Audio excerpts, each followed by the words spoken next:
Helicopter crash झाल्यानंतर ठाकरे आणि अंधारे यांच्यामध्ये फोनवरून चर्चा झाली आहे। उद्धव ठाकरे यांनी या अपघाताची माहिती सुद्धा घेतलेली आहे।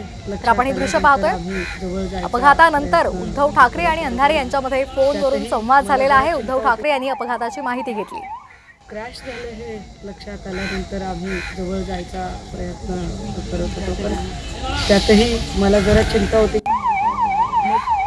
क्रॅश झाले हे लक्षात आल्यानंतर आम्ही जवळ जायचा प्रयत्न करत होतो, पण त्यातही मला जरा चिंता होती।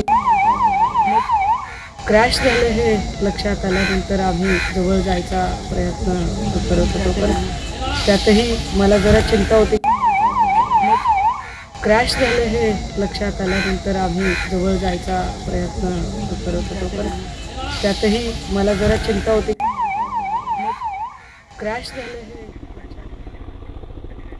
दरम्यान या संदर्भात बोलताना नितेश राणे यांनी एक महत्त्वाचा मुद्दा मांडलेला आहे। वारंवार अशा घटना घडत असतील तर उड्डाणापूर्वी तपासणी करावी असं भाजपचे आमदार नितेश राणे यांनी म्हटले।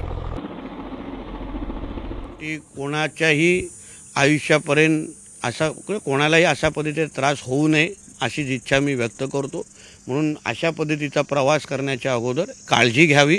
कुठल्याही म्हणजे हेलिकॉप्टर उडण्याच्या अगोदर सगळ्या बाबतीची सेफ्टी प्रिकॉशन घ्यावी आणि त्या सुखरूप असल्या पाहिजे अशी इच्छा मी माझ्या रामेश्वरकडे व्यक्त करतो। तर आपण पाहतोय महाडमध्ये हेलिकॉप्टर क्रॅश झालेला आहे। याच हेलिकॉप्टरमधून सुषमा अंधारे या बारामतीमध्ये महिला मेळाव्याला उपस्थित राहणार होत्या, मात्र लँडिंग होत असतानाच हे हेलिकॉप्टर क्रॅश झालेलं आहे।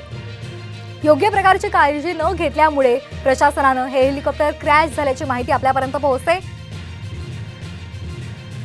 दरम्यान काही दिवसांपूर्वीच बिहारच्या बेगुसराय इथं अमित शहा यांच्या हेलिकॉप्टरमध्ये तांत्रिक बिघाड झाला होता, मात्र पायलटच्या सतर्कतेमुळे मोठा अनर्थ टळला। उड्डाणानंतर हेलिकॉप्टर 2 फूट खाली आलं होतं, तर पुण्याच्या राजगडमध्ये शरद पवार यांच्या हेलिकॉप्टरमध्ये तांत्रिक बिघाड झाला होता, त्यामुळे शरद पवारांनी सभास्थळ रस्ते मार्गावरून गाठले। शरद पवार हे सुप्रिया सुळे यांच्यासाठी बारामतीमधल्या वेल्ल्यामध्ये सभा घेणार होते। तर आपण पाहतोय वारंवार अशा घटना घडत आहेत। 29 एप्रिलची घटना आपण पाहिलेली आहे। अमित शहा यांच्या हेलिकॉप्टरमध्ये बिघाड झाला होता, तर पवार यांच्या हेलिकॉप्टरला सुद्धा बिघाड झाला होता। 30 एप्रिलला पुण्यामध्ये असताना पवार यांचं हेलिकॉप्टर हे बिघडलेलं होतं आणि त्यानंतर मग रस्ते मार्गाने शरद पवारांनी सभास्थळ गाठलेलं होतं।